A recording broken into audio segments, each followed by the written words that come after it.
आज हम कौन सा चैप्टर पढ़ेंगे? परिसंचरण तंत्र।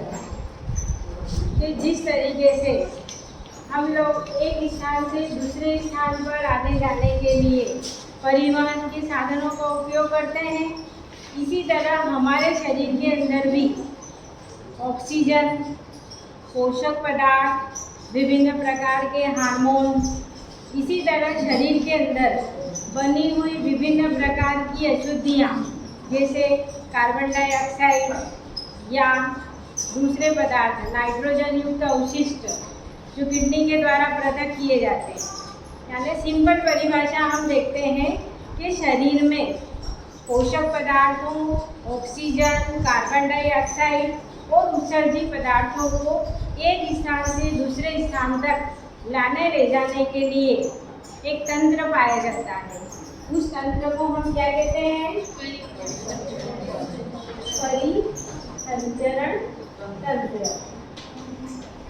समझ में आया? मतलब शरीर में कुछ ऐसा है जो विभिन्न पदार्थों, ऑक्सीजन, कार्बन डाइऑक्साइड आदि को एक स्थान से दूसरे स्थान तक लाने ले जाने के लिए है, वो कहलाता है परिसंचरण तंत्र।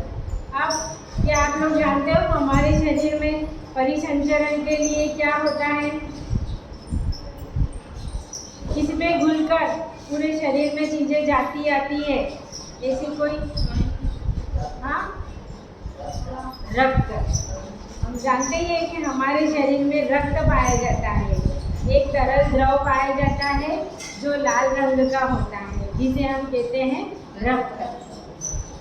यानी मनुष्य और जितने भी विकसित जीव है उन सभी के अंदर परिसंचरण या परिवहन के लिए कौन सा परिवहन तंत्र पाया जाता है? रक्त परिवहन तंत्र, या जिसको हम कहते हैं रक्त परिसंचरण तंत्र। मैंने एक टर्म ली है विकसित। जितने भी विकसित कशेरुकी जीव हैं उनमें तो अविकसित जीव भी होते हैं जो समुद्री होते हैं, एक कोशिकी होते हैं, जली होते हैं। यानी सरल जीव जो सबसे पहले बने होंगे और धीरे धीरे जैव विकास हुआ है, तो सरलतम जीवों के अंदर, जलीय जीवों के अंदर भी एक परिसंचरण का माध्यम होता है।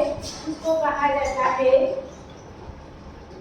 जलीय परिसंचरण तंत्र। जितने भी जलीय जीव हैं जैसे हाइड्रा, ऑरेलिया, ओबेलिया, इनके अंदर क्या होता है? परिसंचरण का माध्यम जल होता है। जो कार्य रक्त हमारे शरीर में कर रहा है, इनके शरीर में वही कार्य कौन कर रहा है? जल कर रहा है। अब जल परिसंचरण तंत्र और रक्त परिसंचरण तंत्र के अलावा भी विकसित जीवों में एक और परिसंचरण तंत्र पाया जाता है। मतलब एक और तो नहीं बोल सकते, रक्त परिसंचरण के अलावा एक और परिसंचरण का माध्यम होता है और वो होता है लसिका परिसंचरण तंत्र। ये लिखा हमने लसिका। अब देखो लसिका क्या होती है, इसको शॉर्ट में समझते हैं। रक्त का मतलब क्या है? रक्त का एक तरह का तरल द्रव है, संयोजी ऊतक है। और रक्त दो चीजों से मिलकर बना होता है। एक होता है प्लाज्मा, ठीक है, और प्लाज्मा के अंदर क्या होता है? रक्त कणिकाएं होती है और ये दोनों मिलकर क्या बनाते हैं? रक्त बनाते हैं। अब सामान्य बात करते हैं, आरबीसी, डब्ल्यूबीसी और प्लेटलेट्स, लाल रक्त कणिका, श्वेत रक्त कणिका और पट्टिकाएं या थ्रोम्बोसाइट, ये तीन तरह की कणिकाएं होती हैं। प्लाज्मा और ये सब मिलकर क्या बनाते हैं? रक्त। अब लसिका क्या होता है? रक्त का क्षणिक रूप। क्या कहलाता है? रक्त का क्षणिक रूप, जिसमें क्या होगा? प्लाज्मा प्लस डब्ल्यूबीसी, यानी हम कह सकते हैं आरबीसी रहित रक्त क्या कहलाता है? आरबीसी रहित रक्त ये क्या कहलाता है? लसीका कहलाता है। इसका मुख्य काम ही है, देखो डब्ल्यूबीसी का काम क्या होता है? बाहर से आने वाले जीवाणु कीटाणुओं को नष्ट करना, एंटीजन को नष्ट करना जो हमारे लिए हानिकारक होते हैं। इसलिए ये किस कलर का होता है? लसीका हल्का पीले रंग का होता है। किस रंग का होता है? हल्के पीले रंग का। कोई दिक्कत इसमें? रक्त का क्षनिक रूप क्या कहलाता है? लसीका। ठीक है, अब देखिए ये तो हमने सामान्य डेफिनेशन देखी कि परिसंचरण के माध्यम के आधार पर परिसंचरण तंत्र 3 तरह का हुआ, जली, रक्त और लसीका। और हमने बात करी लसीका क्या होता है? आरबीसी रहित रक्त, रक्त का क्षनिक रूप, ये क्या कहलाता है? लसीका। अब देखो ये जो परिसंचरण का माध्यम है, चाहे रक्त हो, लसीका हो या जल हो, ये यदि बंद नलिकाओं में बहता है, जैसे हमारे अंदर ऐसी नलिकाएं हैं, यानी रक्त शरीर परिसंचरण से जुड़े हुए अंगों के अंदर रहता है, खुला नहीं बहता है। जैसे हमारे अंदर क्या है? रक्त वाहिनियाँ हैं और हार्ट है। ऐसा तो है नहीं कि पूरे शरीर में रक्त भरा हुआ है। हाँ है, पूरे शरीर में रक्त है, लेकिन आप देखो हमारे कई बार ऐसे चोट भी लगती है कि स्किन कट गई लेकिन ब्लड नहीं निकलता है, ऐसे लगी होगी। और कई बार हल्की सी लगती है तो ब्लड निकल आता है। इसका मीन्स क्या है कि रक्त कोई खुला नहीं है, बंद नलिका के अंदर है, वाहिनी के अंदर है, और वो क्षतिग्रस्त होगी तभी रक्त बाहर आएगा। तो रक्त जब परिसंचरण का माध्यम या रक्त जब बंद वाहिनियों में बहता है, तो ऐसे परिसंचरण तंत्र को हम क्या कहते हैं? बंद परिसंचरण तंत्र। अब प्रश्न आता है कि मनुष्य के अंदर कौन सा तंत्र पाया जाता है? तो हमारे अंदर बंद परिसंचरण तंत्र होता है, जबकि जो जलीय जीव होते हैं या अविकसित जीव होते हैं, आर्थ्रोपोडा, सिलेंड्रेटा, जलीय जीव, कोरीफेरा, इनके अंदर आर्थ्रोपोड तो नहीं बोलेंगे, जितने भी अविकसित जीव हैं उनके अंदर कौन सा परिसंचरण तंत्र होता है? खुला परिसंचरण तंत्र पाया जाता है, यानी रक्त वाहिनियों में न बहकर पूरी देह गुहा के अंदर स्वतंत्र रूप से बहता रहता है। तो ऐसा परिसंचरण तंत्र क्या कहलाता है? खुला परिसंचरण तंत्र। डेफिनेशन समझ में आई? अब बंद जिनके अंदर होता है, जितने भी विकसित जीव होते हैं,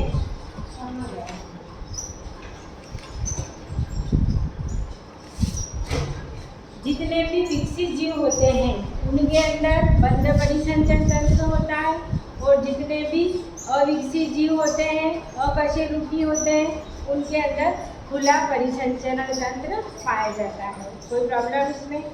इसके बाद हम एक सामान्य बात करते हैं कि कल हम देखेंगे हृदय की संरचना, तो उससे पहले हमें छोटी छोटी टर्मिनोलॉजी देखना है।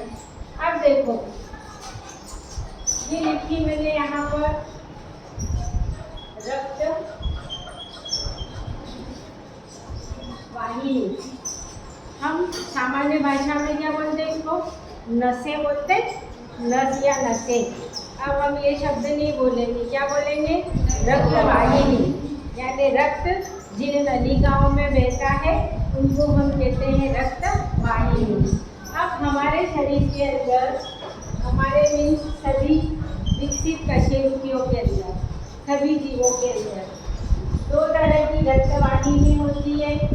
एक होती है धमनी और दूसरी रक्त वाहिनी क्या होती है? शिरा। अब क्या आपने ये दोनों देखी, धमनी और शिराएं? देखी है या नहीं देखी है? अपने हाथ देखो, देखो कुछ दिखाई दे रहा है? हल्की नीलापन लिए हुए, हरापन लिए हुए कुछ दिख रहा है? तो ये क्या है? धमनी है कि शिरा है? आप हमारे शरीर की ऊपरी सतह पर देखो, हल्का हरा या नीलापन लिए हुए कुछ नजर आ रहा है, लंबी लंबी लकीरें। ये क्या है? धमनियाँ है। सॉरी, ये क्या है? शिराएं। अब ये हरी या नीली क्यों नजर आ रही है? क्योंकि इनके अंदर कार्बन डाइऑक्साइड युक्त अशुद्ध रक्त है। तो अशुद्धियाँ की उपस्थिति के कारण यहाँ ये तो इनमें रक्त है, लेकिन कार्बन डाइऑक्साइड अशुद्धि युक्त रक्त है, इसलिए शिराओं का रंग नीला या हरा होता है। मीन्स पहला अंतर भी बोल सकते हैं हम कि शिराओं में कैसा रक्त रहता है? अशुद्ध रक्त रहता है। अब क्या धमनियाँ देखी है आपने? नहीं, क्योंकि जिस तरीके से शिराएं शरीर की बाहरी सतह पर, ऊपरी सतह पर पाई जाती है, धमनियाँ शरीर में कहाँ होती है? आंतरिक सतह पर, आंतरिक अंगों की सतह पर स्थित होती है। उसको हम ऐसे करके नहीं देख सकते हैं। और धमनियों के अंदर कौन सा रक्त रहता है? ऑक्सीजन युक्त रक्त रहता है। देखो, पहला अंतर ही देखें हम कि धमनी में क्या रहता है? ऑक्सीजन युक्त रक्त होता है, जबकि शिराओं में क्या होता है? अशुद्ध रक्त, CO2 युक्त रक्त रहता है। दूसरे अभी हमने बात करी कि धमनी कैसी होती है? लाल रंग की होगी अंदर, जबकि शिराएं कैसी होती है? बैंगनी या हल्के हरे रंग की होती है। फिर ठीक है, इनकी पोजीशन, शिराएं शरीर की बाहरी सतह पर होती है, धमनियाँ आंतरिक अंगों की सतह पर पाई जाती है। ये तीसरा अंतर हो गया। अब धमनियाँ क्या करती है बताओ? जो हमारा हार्ट है, जो हम कल बात करेंगे, इस तरीके से बनाएंगे, ये है हमारा हार्ट। अब देखो, धमनियों को कहते हैं ARTERY, आर्टरी। क्या कहते हैं? और शिराओं को क्या कहते हैं? वेन। अब यहाँ देखना, ए फॉर अवे, ये आर्टरी का ए है, ए से शब्द क्या आया? अवे। अवे का मतलब है दूर जाना, यानी ये जो धमनियाँ है, हार्ट से निकलने वाली जो धमनियाँ है, वो रक्त को कहाँ ले जाएगी? बाहर ले जाएगी, विभिन्न अंगों में ले जाएगी। दूर बाहर कुछ भी बोलो, फिलहाल इतना रखो कि हार्ट से बाहर की तरफ रक्त कौन लेकर जाएगा? धमनियाँ लेके जाएगी। अब यहाँ देखो, शिरा को हम वेन कहते हैं, तो यहाँ कौन सा शब्द आ रहा है? IN, इन मतलब अंदर। तो रक्त के अंदर, सॉरी, हार्ट के अंदर जब भी रक्त आएगा तो कौन लाएगी? शिरा। अब वो शुद्ध या अशुद्ध क्या होगा वो हम कल देखेंगे। अभी फिलहाल इतना देखो कि धमनियाँ हार्ट से बाहर की ओर रक्त ले जाएगी विभिन्न अंगों को, जबकि शिराएं विभिन्न अंगों से रक्त कहाँ लाएगी? हार्ट के अंदर ले जाएगी। ये अगला अंतर हो गया। फिर धमनियों की दीवारें मोटी और पेशी होती है। कैसी होती है? मोटी और पेशी होती है, जबकि शिराओं की दीवारें पतली और लचीली होती है। कैसी होती है? इसलिए धमनियों में कपाट नहीं पाए जाते हैं, जबकि शिराओं के अंदर कपाट पाए जाते हैं। क्योंकि जैसे आप देखो, हम नली आपने देखी होगी, पानी बहता है जिस पतली नली में, तो खाली होने पर उसकी दोनों दीवार एकदम पास पास आ जाती है। पानी आता है तो वो फिर फैल जाती है। ये तो चलो पानी भरने की नली है तो काम चल जाता है। हमारे शरीर में ऐसा होगा तो हम तो मर जाएंगे। इसलिए धमनियों की दीवारें तो मोटी और पेशी है, तो वो रक्त से खाली होने पर ऐसे पिचकेगी नहीं। जबकि शिराएं कैसी है? पतली और लचीली है, तो जैसे ही वो खाली होती है कुछ सेकंडों के लिए, तो उसमें शिराएं क्या होगी? पिचक जाएगी। तो ये नहीं होना चाहिए। इसलिए धमनियों में कपाट नहीं पाए जाते हैं और शिराओं में कपाट पाए जाते हैं। जैसे ये कोई शिरा बनाइए, इसके बीच में इस तरीके के, ताकि खाली भी होगी तो इन कपाटों के कारण क्या होगी, उसकी दोनों सतहें आपस में पास पास नहीं आ पाएंगी। क्लियर है प्रश्न? तो ये है धमनी और शिराएं। समझ में आया? अब एक मात्र अपवाद भी है। अपवाद भी देख लो आपको क्या होता है। अभी मैंने आपको बोला कि धमनी में शुद्ध रक्त होता है और शिराओं में अशुद्ध रक्त रहता है, लेकिन ये लिख रही हूँ मैं, इसको नोट करना बेटा। मैंने लिखा पल्मोनरी धमनी और दूसरा लिखा मैंने पल्मोनरी शिरा। अब आपके किताब में लिखा हुआ होगा शुद्ध हिंदी में फुफ्फुसी धमनी और फुफ्फुसी शिरा। मैंने लिखा है पल्मोनरी धमनी और पल्मोनरी शिरा। बुक में है आपके फुफ्फुसी धमनी और फुफ्फुसी शिरा। अब बेटा बताओ आप लोग, इसमें कौन सा रक्त होगा? अभी मैंने जो जानकारी दी उसके हिसाब से इसमें शुद्ध और इसमें अशुद्ध, लेकिन ये दोनों क्या है? क्या है? हमारे शरीर के अंदर जितनी भी धमनी होगी उनमें कैसा रक्त होगा? शुद्ध। लेकिन एक मात्र पल्मोनरी धमनी है जिसमें क्या होता है? अशुद्ध रक्त पाया जाता है।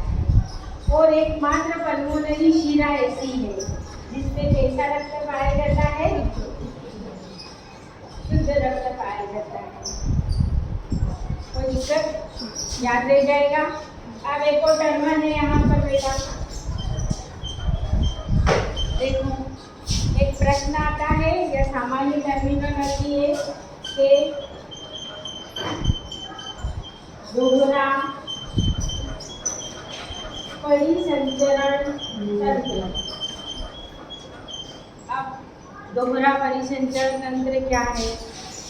अब मनुष्य के अंदर दोहरा परिसंचरण तंत्र पाया जाता है।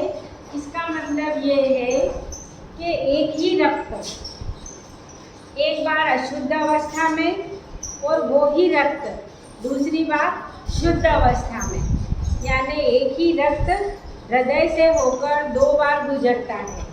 एक बार अशुद्ध अवस्था में, दूसरी बार शुद्ध अवस्था में। इसलिए मनुष्य के अंदर क्या पाया जाता है? दोहरा परिसंचरण तंत्र। क्लियर है?